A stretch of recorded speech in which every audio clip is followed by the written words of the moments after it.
Assalamu alaikum. That is, may God's peace be upon you. Welcome back to the power of educating our own. We have been gone for a while, but we are back, back. I am Marsha Nivens Mohammed, and I am here with my co-host.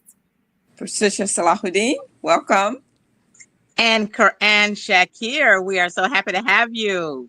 Absolutely. And so we've been MIA for the month of Ramadan. And so we hope that for those who were recognized in the month of Ramadan, that you had a beautiful month of Ramadan, and that you received all the jewels and blessings that come with the month.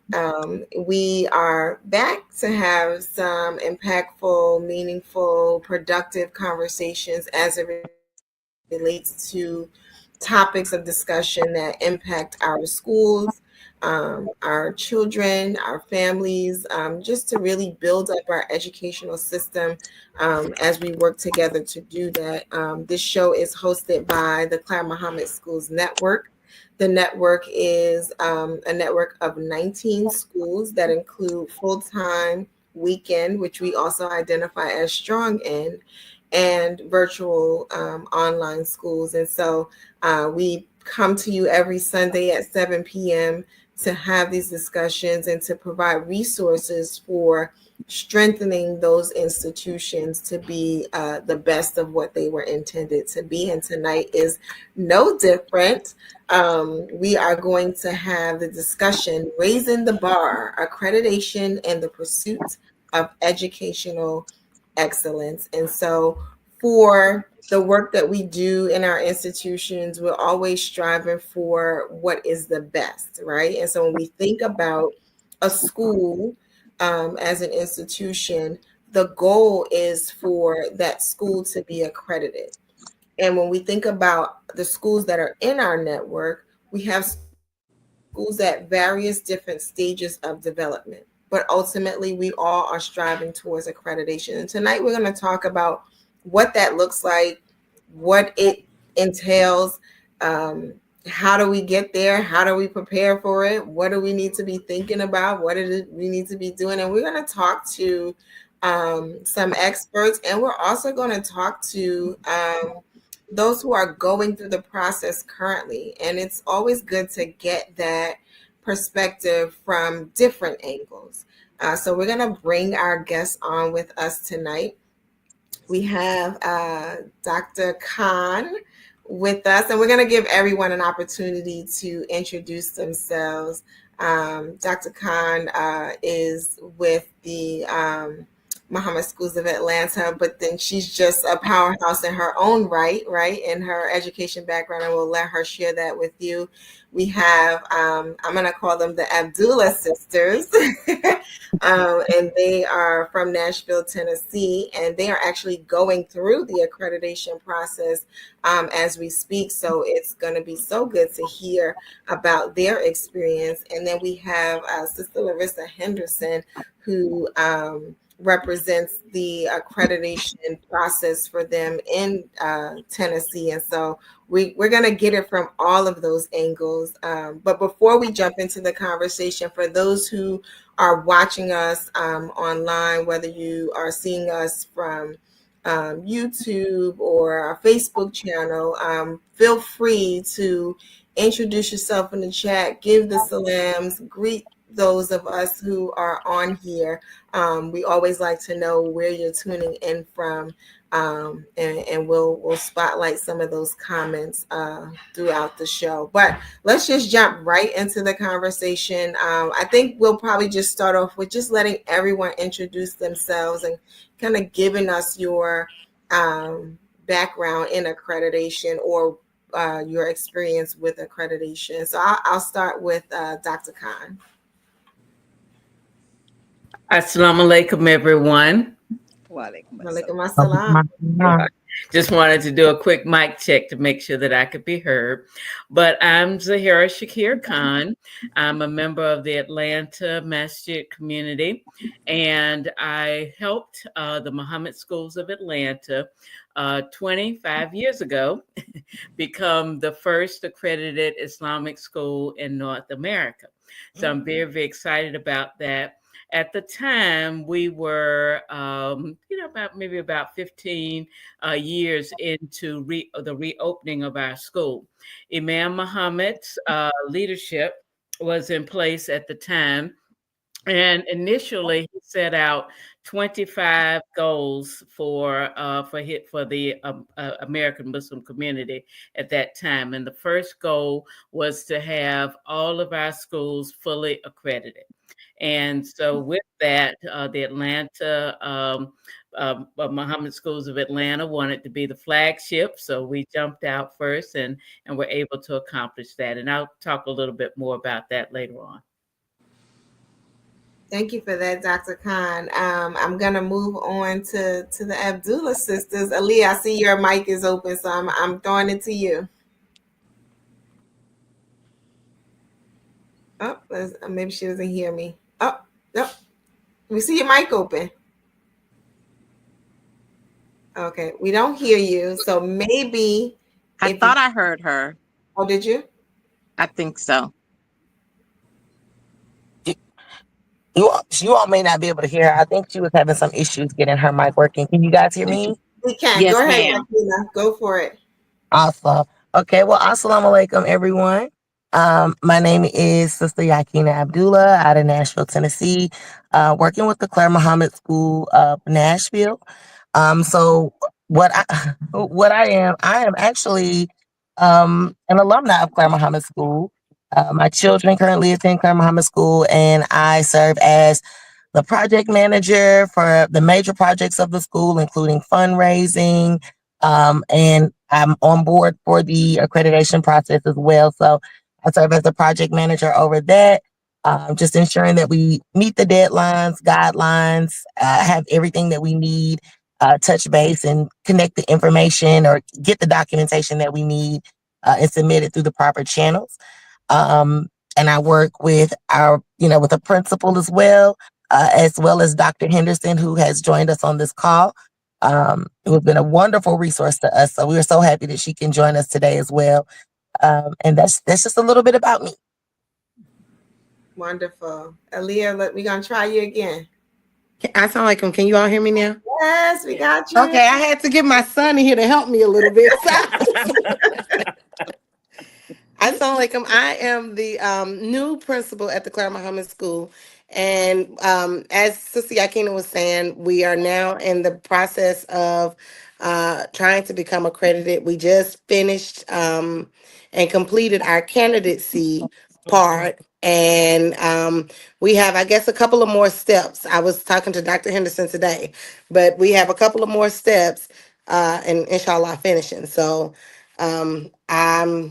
inshallah, I'm going to give my perspective and from what we've been going through, but it's nothing like having someone here who knows the ins and outs. So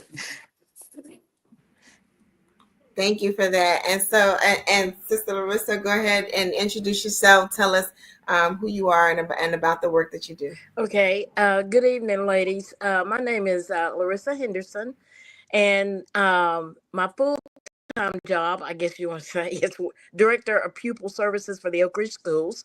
But I have been working with Cognia for many, many years, when they first started out as Advanced Ed. Recently did the candidacy review for the Clara Muhammad School in Nashville, and they have passed. They got their candidacy and everything in, and I've done several other schools as well. As we get into this, I will tell you the process is going to be changing a little bit. I'm not real sure exactly how or when, but I do know that it's on the table. So I'm thinking it's going to be improved and better. Wonderful. Thank you for that. And so accreditation, it feels like a big, heavy lift, scary maybe for some. And so we want to unpack it, right? We want to unpack it and talk about what that means, right? Why do it in the first place? Dr. Khan talked about, doing that over 25 years ago for the Muhammad Schools of Atlanta, and like what even drove that decision. So let's talk about it. So, Marsha, before we do, I just want to make sure that our guests and our audience understand our drive, our personal drive for doing this. And it goes back to a part of what Dr. Khan said about Imam W.D. Muhammad, may Allah be pleased with him, gave us that command, that mandate, that charge, that challenge for all of us to be accredited. So now we're into maybe 3 decades or more since he said that. And how many schools do we have accredited? So as a network, as we looked at where we're going, we thought it was important to make it relevant and something easy for our schools to see that they can do it. So it may sound daunting and it may sound like a big challenge, but we believe it can be done. So that's why we brought in the boots on the ground folks who are in the midst of it right now, so they can tell you what it's like and their journey and what they've done, as well as we've brought in what we call our experts. And these experts like Dr. Khan, Dr. Henderson, and next week, we will have someone for CISNA who's a part of an accrediting agency. So we're looking at having these individuals here to help you, our schools, our educators, understand you can do it. Okay, Marsha, go ahead. No, listen, that's it. But then when you said boots on the ground, you threw me off, and I was ready to like pop my fan.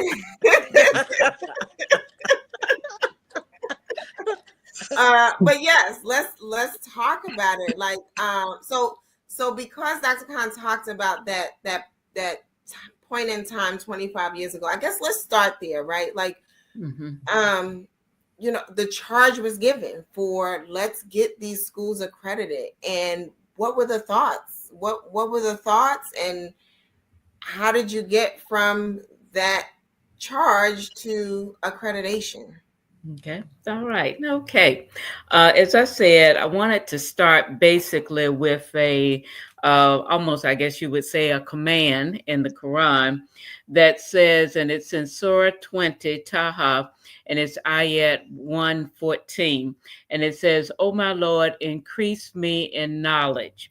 And basically, the context of that particular ayat or sign is from the fact that when you're reading the Quran, that you don't want to do it in haste. You want it to be revealed to you in a timely manner and in a way that you can accept it. So I want you to think of the process of accreditation as a process that occurs over time, where you are increasing your knowledge in terms of having a quality school. And then following that, I wanted to go back to the language of Imam Muhammad when he says that education is our number one priority. And he often said that in a lot of different settings, a lot of different lectures, or when he would come to graduations or promote programs and different things for the schools. And also with naming the Clara Muhammad schools after his mother, it was a way of honoring her too, by putting her children's education first and foremost. And so that's the spirit, knowing that we want to increase our knowledge of how to do things well and our understanding of not only propagating our religion, but also growing as Muslims as well. And then also with understanding that the center of that, or the core of that, is in education, what we teach, what we have our children reading, what we have them doing in various settings, from an online school to a weekend school to a Talim service or to a khutbah or whatever. We're always in the process of trying to increase our knowledge. Now, that also brings me to the main question that I think you have to ask yourself. And that question is, what do you want to accomplish through this accreditation process? How does it benefit you? What is it that is your outcome, for it? Usually schools that go after accreditation, they want to become recognized as offering a quality education, first of all, to their students. And then secondly, to get the benefits that being accredited brings to you. At the time that we were going through the initial process in Atlanta, there were a number of openings for grant opportunities for other services. But what you had to have is you had to be an accredited school. So we went through the formal process, and at that time, it was called the Southern Association of Colleges and Schools, SACS, way back in the day. And then they changed the name to Advanced Ed, and now it's called Cognia. So that was what we were doing at that time. Now, because we were a model, and as I said, because we were the first Islamic school to go through the process in Georgia, Mark Elbert, who I think is still Elhart, who is still, I believe, the director of Cognia. I believe is that right, Ms. Henderson? Yeah, he is still in an administrative role there. Yes. Yes, right. So at the time, the Atlanta school was kind of used as a model. Well, how do you look at Islamic schools? What is different, there? And so we had an opportunity in a way to kind of set a new template for that. Also around the same time, CISNA, the Council of Islamic Schools of North America, was also interested in accreditation. So we were fortunate enough to kind of be on the trial end, the first kind of child in the water to kind of figure out how this was going to look for Islamic schools. And I'm very, very proud, all praises due to Allah, to say that I think that template that was developed for us also helped the Catholic schools, the private Christian schools, and other schools as well in terms of going through the accreditation process. So the first thing is decide what is the benefit for you for this, with that. And if it's a great benefit, then I would say you really, that'll give you a lot of extra steam. The other thing that I would probably say as well is to understand the language that will be used. First of all, if you are just trying to have a local school, district, or be a part of a local school district or program, then you want to take a look at what's called certification. Certification is when an individual is deemed as possessing the necessary skills and standards, for you. So looking at whether or not your teachers are certified, whether or not your, if you have a lunch program, whether or not that meets your local standards or whatnot. So look at your certification first.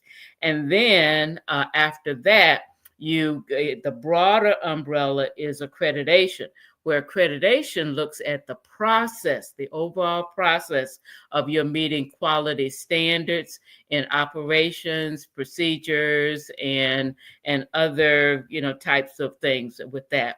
And so you have to kind of start at the basic line. If you don't have a building, or if you don't have people working for you, then you're really not up for accreditation yet. You got to start with that lower level of just making sure that you meet the certification requirements for your building, for your teachers, for your staff members, and other things. And then moving up into the larger umbrella of accreditation. And then once again, going back to your mission and your vision. How does this benefit us? And what are we going to be able to accomplish with this?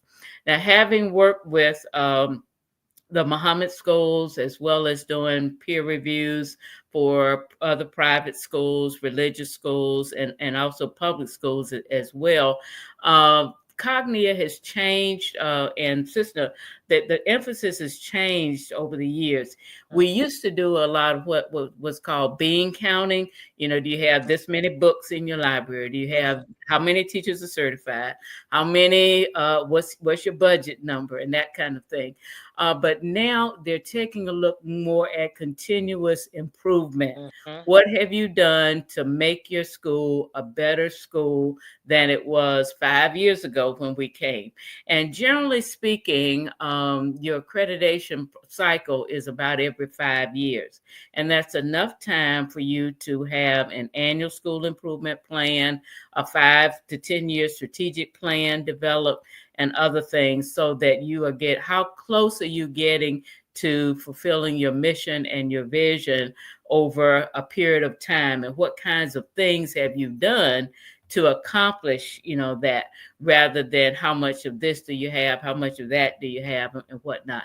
So I'm very, very pleased with the process. And then also the ultimate test is what are you able to provide for your students that represents a quality educational experience, whether you're K through 3 or K through 12 or whatever you are. How do we know at the end of the process that you have, or the timeline that you have your students, what are you able to say you have been able to produce? All right. So that's my spiel on it. And then if there's any way I can help anybody, please let me know. Yeah, no, that was thorough, right? And so as you were talking, one of the things that I was thinking about was, you know, and it came up for me before I say it, but it came up for me because in our community meeting today at the masjid, we were talking about the prospects of full-time school, right? So we currently have a weekend format. We had a full-time school, and post-COVID, we weren't able to revive it, right? So coming back into the work of full-time institution, the ultimate goal is accreditation. But it sounds like, right, for a new institution, that's not necessarily something you jump into. But how long, I guess, would you say that a new school should, how much time should they use to consider going to accreditation? Is that something you do in year 1 or do you wait to year 5? What is that like? Ms. Henderson, Dr. Henderson, Yeah. they used to give a number for that, to say that you had to sort of be in existence like the first year when you opened a new school. For example, you weren't necessarily immediately accredited, but you had to be in for a certain amount of years now, or operating, and then you would be able to apply for candidacy. I don't know recently what the process is now. Okay, they have changed the format somewhat. I was jotting down things as you were talking.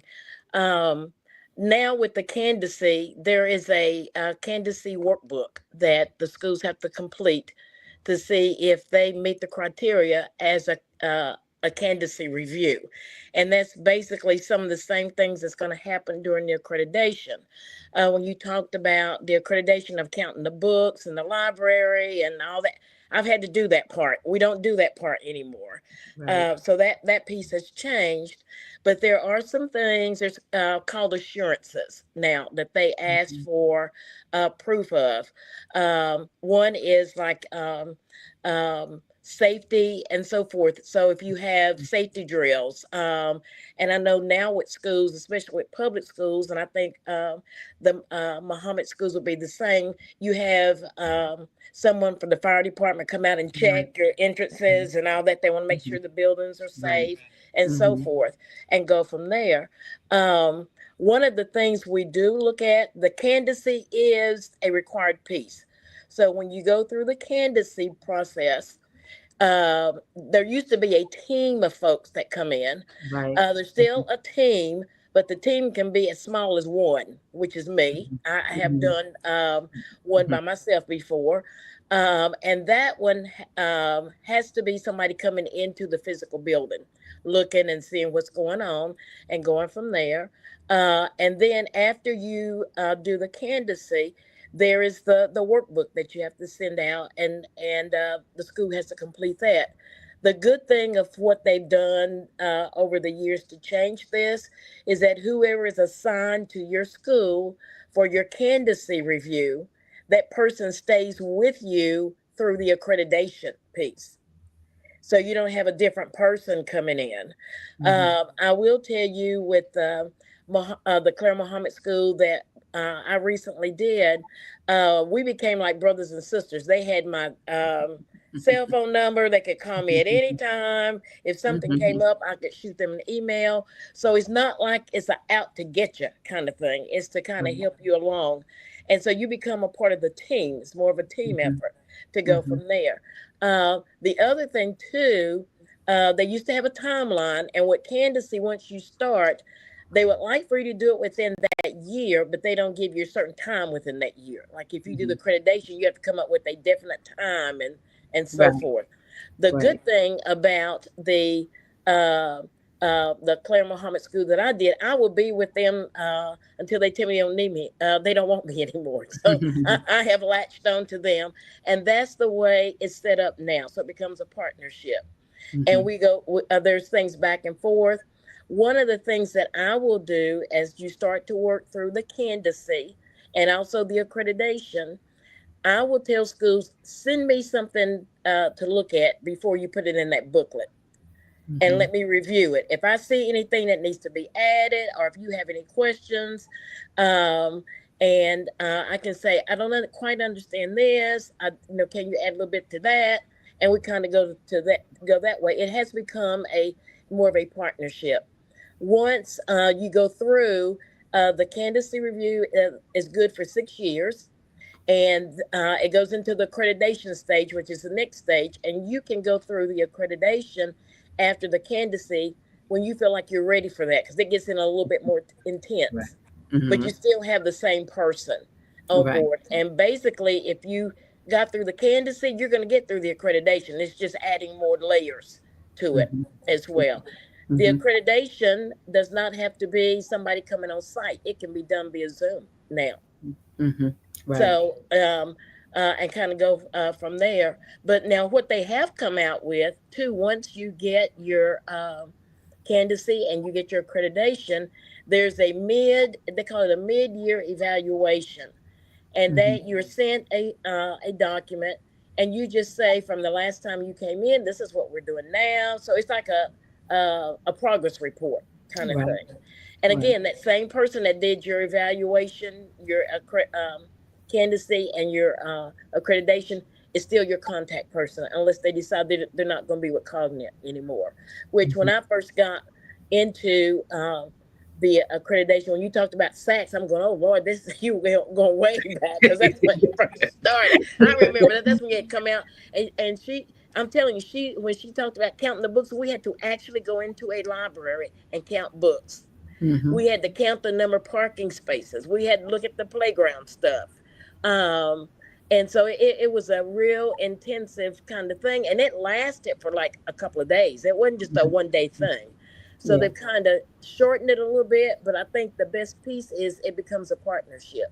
The schools I have worked with, if I become your lead evaluator, I can't swim, so we not going down with the boat. We're going to get this boat from point A to point B and go from there. If I don't know the answer, I'm going to find somebody who does know the answer and kind of work with you and go from there. It does, like you said, open doors for a lot of schools, because people come in looking for that extra layer, which is the accreditation piece, because then they know you've got a lot of good things going on in your building. Not saying schools don't, but Cognate's put that seal or stamp of approval on it, and it does carry a lot of weight. And especially now with a lot of states moving towards school choice and allowing vouchers and other things, you cannot accept a voucher unless you are accredited. So if your state, for example, right now, Georgia has this Georgia Promise Scholarship opportunity. In order to have the state pay those students to come to our school, we must be accredited. One other thing that I wanted to mention that you brought up was that the 5 assurances that you have to sign. One of them relates to an audit. You must have had a financial audit within, I think it's the last 2 years. I believe the last 2 years. And so if you are going up for accreditation, or if your accreditation is coming up soon, or either, now you have to say that you have to have a CPA actually do a professional audit that will be presented, and then you sign off that audit has been done. Also, you have to do some type of assurance as well in terms of the curriculum that you are using, whether or not it's the state adopted curriculum or if it's the National Common Core, and I don't know if that's even around anymore, but you have to say that this is what we offer our students. So I would say that your board of directors in each case and your school administrators have to be really, really firm on those assurances, and then the checklist or whatever the booklet that you may be working toward. The one thing that I don't particularly like now is that I miss those visits when I would go to out and actually see a school, because you can look really, really good on paper. Yes, But ma'am. you have to really, I think, walk in a building, talk to people directly, and meet people, and then you get a sense of what is really going on. Because I can pick out the best surveys and include those in my data. I can, show you my latest fabulous audit, and I can really, tell a really, really good story. And I think that that's also the beauty of our Islamic schools having the opportunity to have Cisna come in as well to take a look, because they will only do an on-site review. Okay. Yes. And I have a question. I have a question about that process. In the past, you also would meet with parents and students and staff. Is that still a part of this new process? that's left up between the lead, what they call them regional evaluators. So we've got a new title, but that's left up between them and the school. Now, I will tell you what I have done when I've done the accreditation, because I know in the world we live in now, you can Zoom everything. So I would set that up and we would do it via Zoom, because sometimes it's hard for parents to get off from work to come in or whatever. We would do it that way. So you can do, when you go through the accreditation, you can do a Zoom. For the candidacy piece of it, that might be something that the lead person will work out with the school to have parents there when they have, it's called the leadership overview. And that's what's done in person. And you can have a panel of people there to talk to with you, or what I've also done to accommodate parent schedules and so for and even principal schedules, because their schedules are crazy too. If you're doing a system, is I've got to meet with the main person. So, for example, if it's a system, I'm going to meet with the superintendent and that group and so forth. But I may tell them I need to have a Zoom meeting or an in-person meeting with your principals. I want to be able to see what they're doing in their classrooms, what they're doing in their schools. Some principals are very creative. They will join you on a Zoom, and then they will take you on a virtual tour of their building, because a lot of them have those presentations now when parents want to see what's going on in their school and go from there.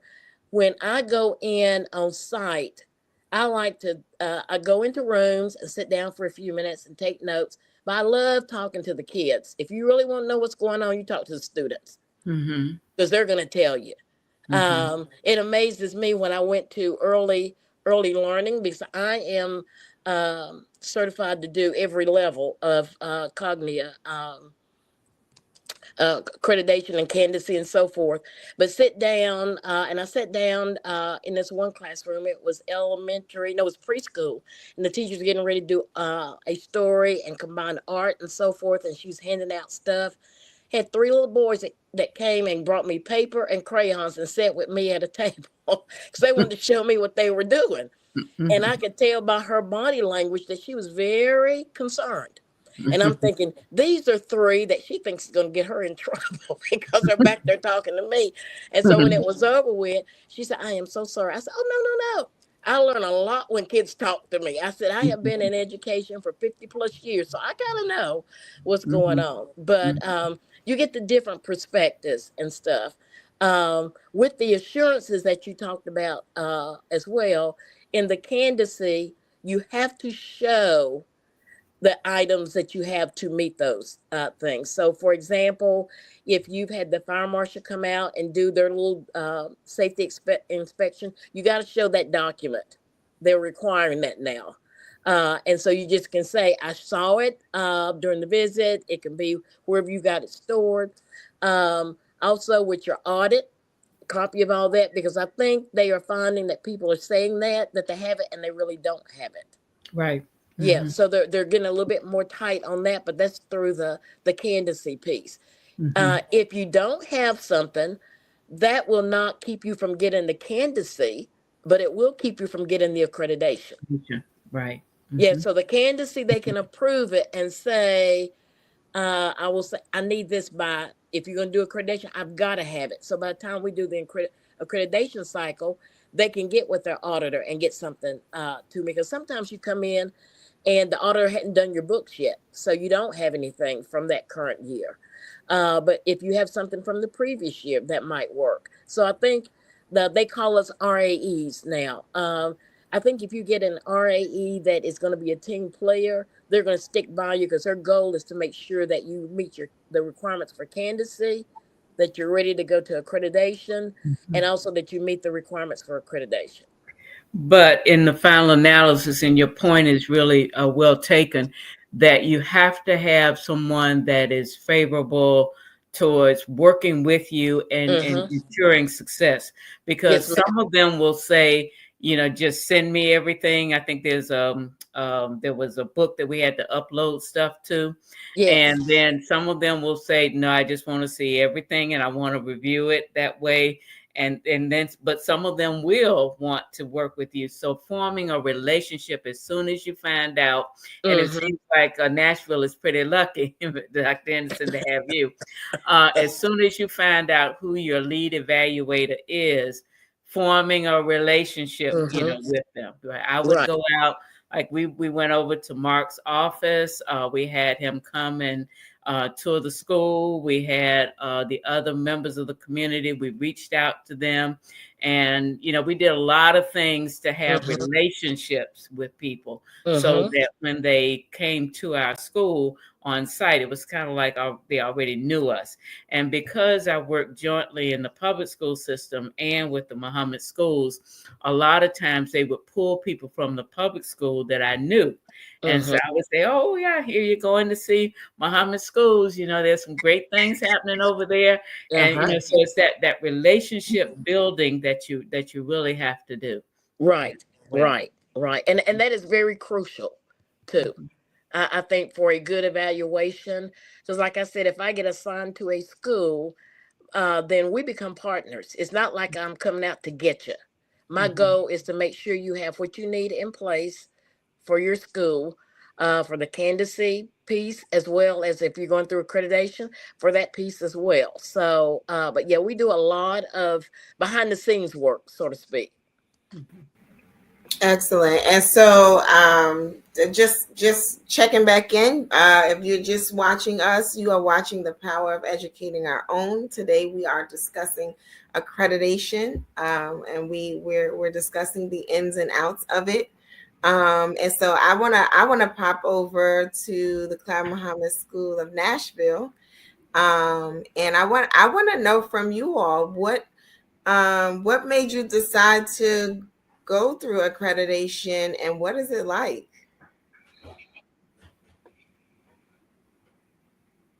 So one of the main reasons that we wanted to go for accreditation was to increase the opportunities for the children at Clara Mohammed School. Not only that, increase the opportunity of raising funds to be able to provide a really good quality education and potentially add more programs to the Clara Mohammed School, such as STEM and things of that nature to kind of get our children geared up and ready to go out into the future. One of the other things that we wanted to do was create an opportunity, because we are a school that does require tuition to be paid. So by opening ourselves up and getting accredited and gaining more funding for the school, it would potentially open up the amount of students we would be able to take in as well. We could potentially offer more scholarships to children who may not be able to afford tuition, or discounted scholarships or sponsorships, just to be able to, like, I guess, broaden our net of children that we're able to reach and help. Um, we know that public school can be very overwhelming. I didn't go to public school until I was about ninth grade. I was in Clara Mohammed from pre-K to eighth grade. Major blessing. And public school was a big, it gave me anxiety. It was a lot going on, a lot of moving parts. And so that was different for me, because I was coming from a background where the student to teacher ratio was significantly smaller, or where the teachers were more involved in your educational process and making sure that you have everything that you needed. But I was fortunate enough to have come from a school that focused on independent learning, critical thinking, problem solving, and focusing on those things, so that when I was introduced to that environment, that was significantly larger from the one that I came from, it wasn't hard for me to keep a strong grasp on my education and my grades, and maintaining the things and the study behaviors that I had learned from my previous school. So that's one thing that we definitely want to continue to gift to the children coming up, is the ability to be able to think independently, work independently, motivate yourself, and critically think, so that you're not just kind of like a number in the midst of a bunch of different hundreds, or even 1,000 children, depending on which school you attend. So yeah, that was one of the main things that we wanted to do. Just continue to offer opportunities to the children, and let them know that there are, more than one option to education, and you don't have to just be thrown in a school and try and figure it out. You can be somewhere, and we can offer scholarships or sponsorships to those who may need this type of education. I Wonderful. love it. What Go did ahead. that process look like for you as a school? Like, when did you make this decision? How long did it take before you actually got engaged in the process itself? Okay. So for that, I'll let Principal Abdullah answer that, because I actually came in the middle of the process to just kind of see things along and stay on top of the things that we needed to get done in order to get this process moving a little bit faster, and smoother. So Principal Abdullah was actually the one that initiated everything, put a lot of work in initially to get everything started. I'll let her uh, address that, speak to that question. So for me, can you all hear me? Okay. Yeah. But so for me, when I first came in, I know Sister Mahasan, she's been the principal for well over I want to say over 40 years. So she has been doing it, and it was only based off of fundraising, tuition, and donations. So I was able to, when I first came in as teaching, I was able to see the I want to say, like, the struggles of being able to come up with, like, technology to be able to provide it for the children, and the struggle with paying teachers and all of these things. And I know, now it's an easier way because they offer so much funding and all of these things, but you have to be accredited in order to access all of these things. So my main thing was, when I first came in, because when you first come in, you have to do something that's different a little bit and shake it up a little bit. So we wanted to, just try and put our hands in it and see how we can do it. And I will say, in the beginning, I did think that Dr. Henderson was out to get me. Yes. But I realized after she called and we talked, and she called and we talked, I was like, okay, I just told her today, I love you, because she's helped out so much. She's given us so much information. And it's been a process, and it may be taking longer than normal, but inshallah, we're one step down, and we have a couple of more steps to go.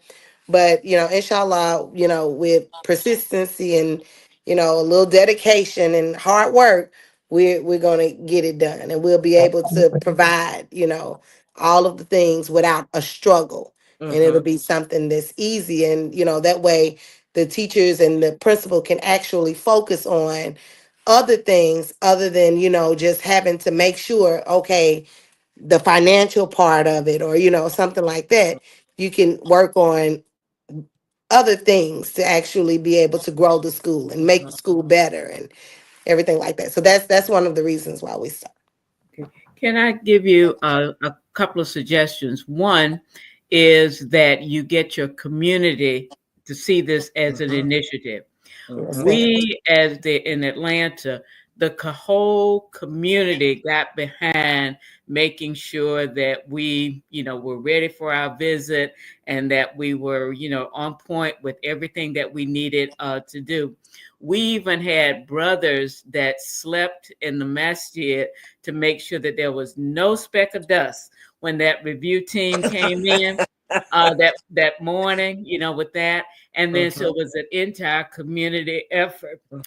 And this brings I'm getting a little emotional about this, but it was announced at Juma that we were an accredited school, that we had made the accreditation. And it was alhamdulillah, and the whole masjid. I don't know, Quran, if you were there or not, but when it was announced at Juma that we were accredited, it was just like, Allah's blessings on all the angels that come down and deliver. I know the roof went off, like all the mountains and stuff. Yeah. And so get your community behind you, and let this be a masjid project. And that way that gives you additional momentum. The other thing that I would say is that get a timeline. If you pass your candidacy, say now in 2 years, we want to be ready for our accreditation. Right.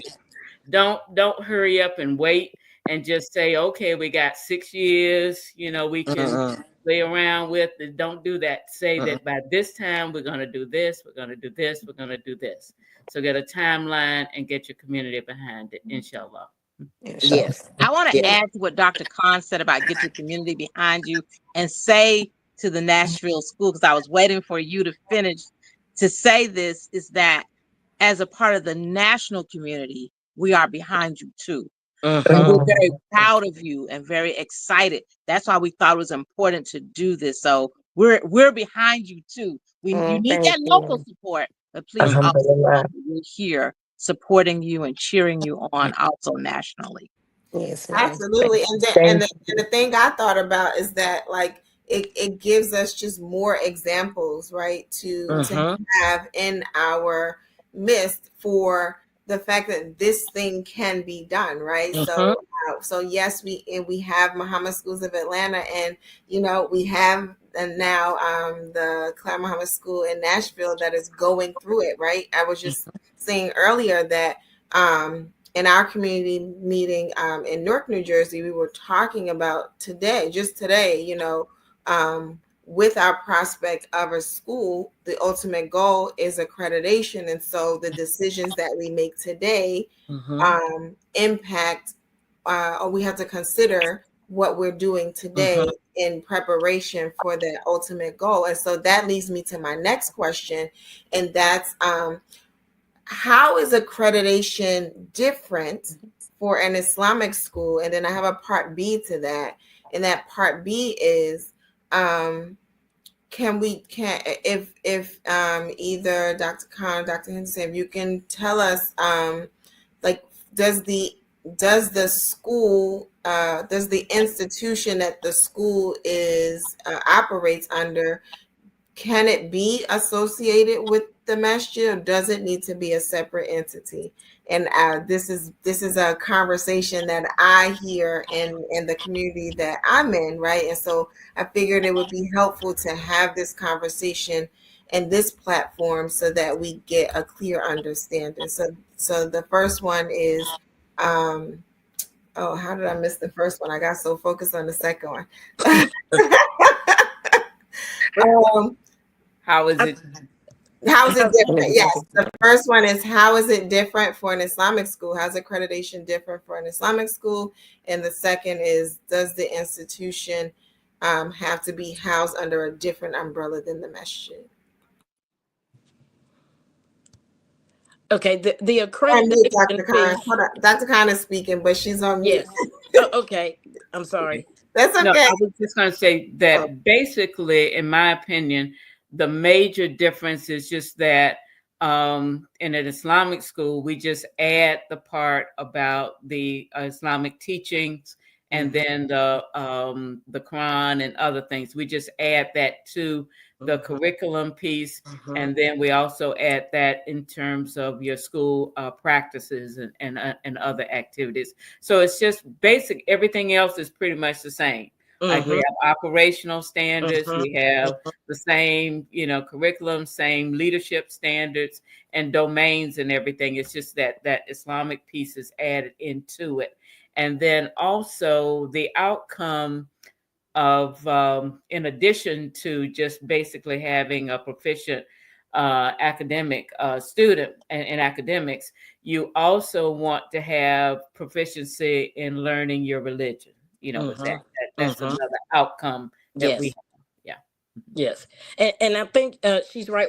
When you look at the information for going through candidacy and also going through accreditation, it's the same. It doesn't matter who you are because they can't separate it. I mean, we're going through and looking at what's going on in your building, but you're going to be different based on because of your religion. I'm working with the Catholic Diocese in Nashville right now because they're getting ready to go through it in maybe another year and a half or so. So they got the same booklet that Cognia sends out. It doesn't discriminate. We know that based on the type of school and what you do, it's going to be different. But that's where I think that partnership with whoever is your lead person coming in from Cognia, you need to develop that relationship so they kind of get acclimated to what's going on and so forth and go from there. And then the second Yeah. part of the question is Another thing, Marsha, you can simultaneously go through Cognia and CISNA. CISNA even has a way now that if they accredit you, because they use the same standards that Cognia has, if they accredit you, then you're grandfathered into Cognia as well. But you can do it simultaneously. And for the past up until 21, that's the way we did it. And now this coming year, because Mohammed Schools is up again in 2026, they may decide to just go the CISNA route first, the Council of Islamic Schools, and then let them make a recommendation to Cognia that, yes, they got all your standards as well. Yeah, and we're going to talk a lot about that next week when we have the executive director from CISNA on the show. Okay. So that'll be a great discussion that we'll have then.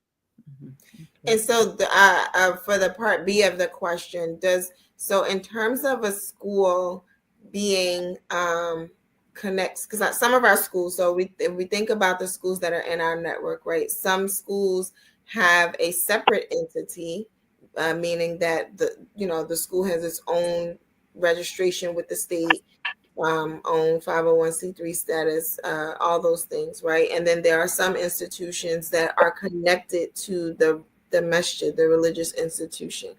Is there a hard and fast rule that says it needs to be separate or not? We did. We separated ours at the time that we first went into it because we were told we had to. And that's basically, once again, related to the finances and to the governance. There are certain governance standards that you have to meet. And then when who are you accountable to? And so it's easier if you are separated. Now, if you are a weekend school or an online school, then you may not have to do that because weekend schools usually are at the masjid, and so you don't really have to do all of that. But if you are going to be a standalone school, then you pretty much have to separate.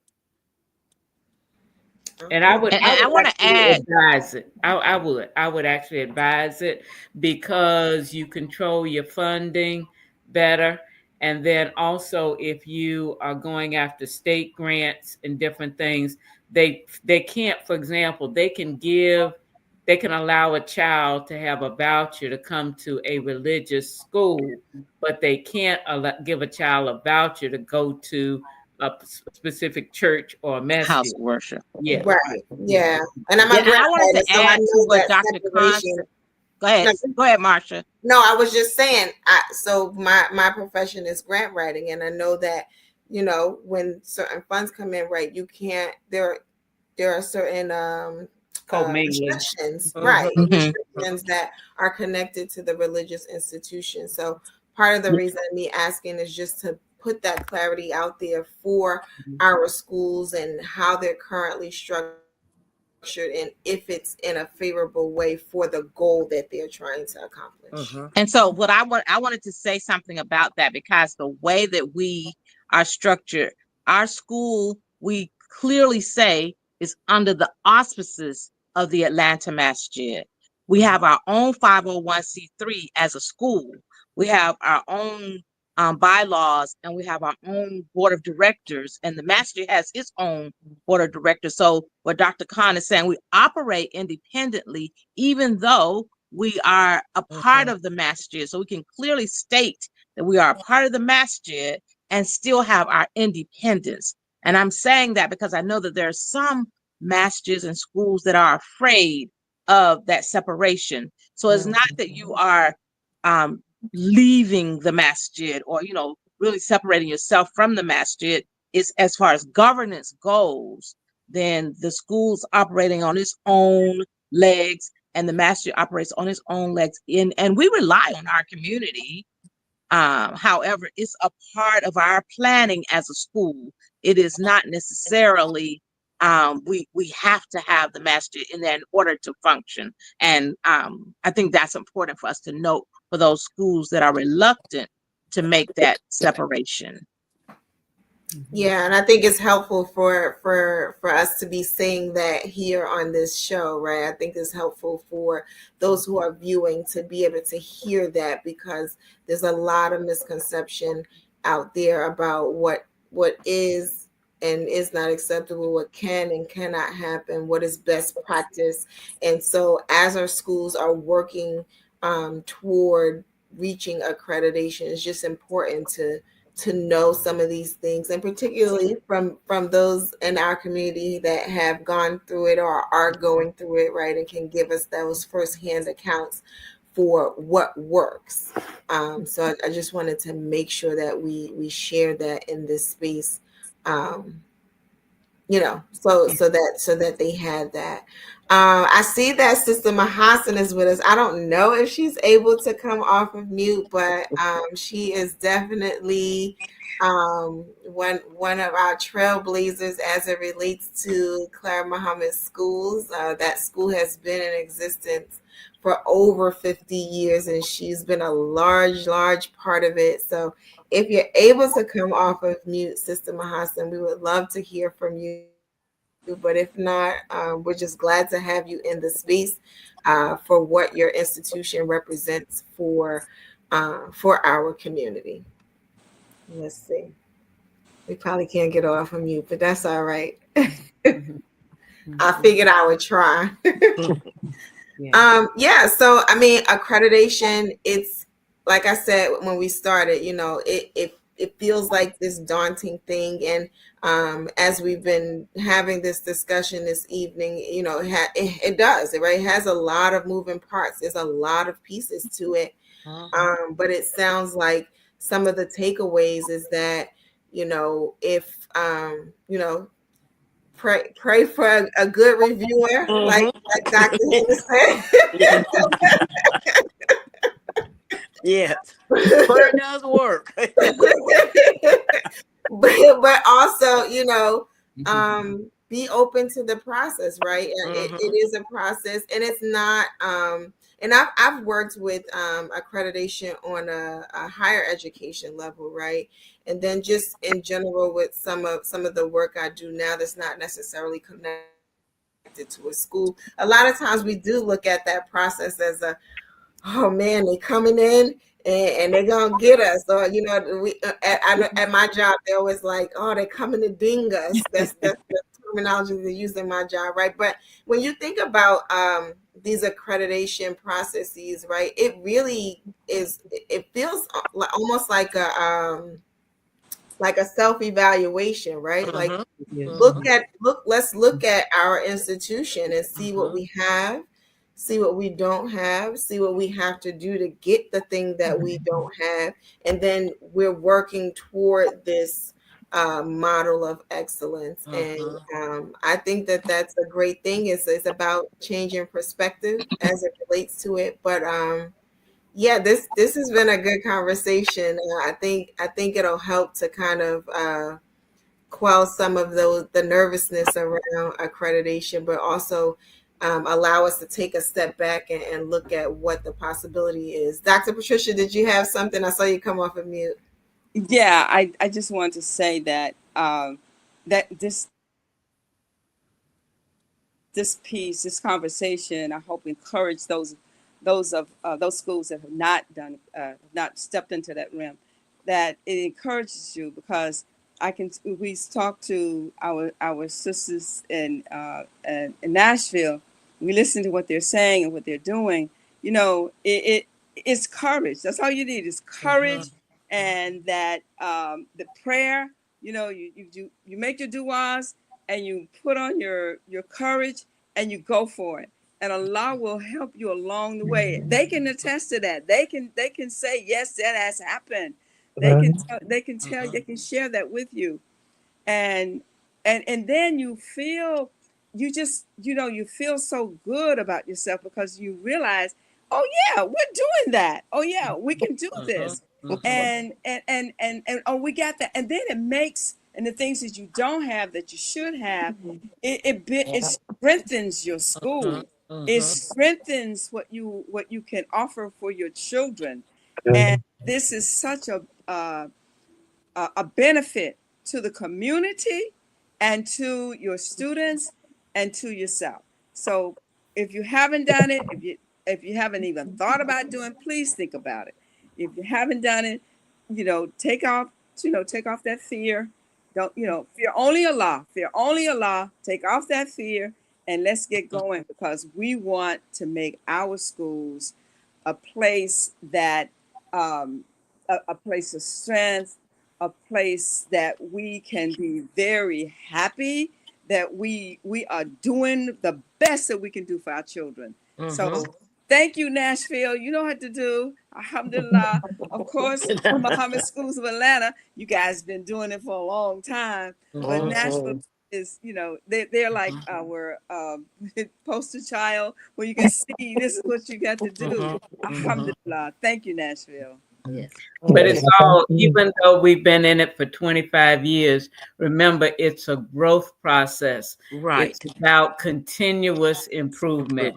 We can't be where we were 15 years ago or 25 years ago. We have got to be better, We've got to keep moving forward, with that. And Sister Karan and I, as our board chair for Atlanta, she and I will be having a discussion very soon about, our visit, our review process is coming up in 26, and how we demonstrate that we are better now. Yes. And please remember, the relationship you have with that cognitive person is very crucial. And also, there's no such thing as a stupid question. Right. That's how you gain information. Now the answer may seem a little off kill, but you have to keep asking the right question. It doesn't bother me if somebody keeps asking questions, because at least I know either I didn't explain myself well enough that they understand, or they still have something that they're trying to make sure they're on the right path. And that's the goal of that lead evaluator with you. You're a team. It's not you against them. But yes, I remember when they would come in, and Laura, we would make sure everything was in place, and and assign only certain rooms that we knew teachers were going to be doing what they were supposed to be doing. No, they're going to come in and walk through that building and see what you're doing and go from there. Kids are going to be kids. A true administrator, educator knows there's no such thing as a perfect day in a school. Something's always going to happen, and it shouldn't count off against you because it did. So, yes. Thank you so much for sharing that. So we have a bunch of jewels that we're taking from this conversation tonight, and I just appreciate you all for being with us, for us being able to see accreditation from different points, right? For the school that's going through it, for the institution that's been through it, and kind of is on that cycle of continuous improvement for each accreditation cycle that you enter. And then also from the reviewer side of it was helpful to hear it from all of those standpoints. And we encourage our schools and the Clara Mohammed Schools Network to, if you're not already accredited, to consider accreditation, even if you're at the point of reopening or opening an institution in your area. Just think of that as the end goal, that the setup is the best foundation that you can possibly have for your institution. And with that, we thank you all for joining us this evening on the power of educating our own.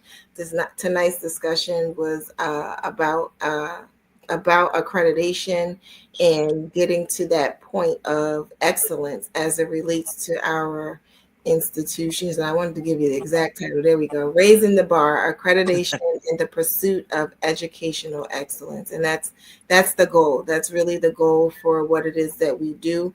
And as Dr. Khan pointed out, it's on that cycle of continuous improvement. So even when you do achieve accreditation, it's always about, are we better today than we were yesterday? Are we better than we were a year ago? And so on and so forth. And we'll be back in this space next Sunday at 7 p.m. and we'll be talking more about accreditation. Tonight we talked about the experience connected to Cognia as being the accreditor, and next week we'll have CISNA on. Okay. And I'm gonna mess this up, but help me out. The Council for Islamic Schools in North America. Did I get that right? Okay. I got it right. So yeah, we're gonna have that conversation, and it was good tonight to find out that there's a connection between the standards of the two. That was helpful as well. So we'll be back in this space next week, 7 p.m. You're watching The Power of Educating Our Own. Assalamu alaikum. Until next time. Like, Assalamu alaikum.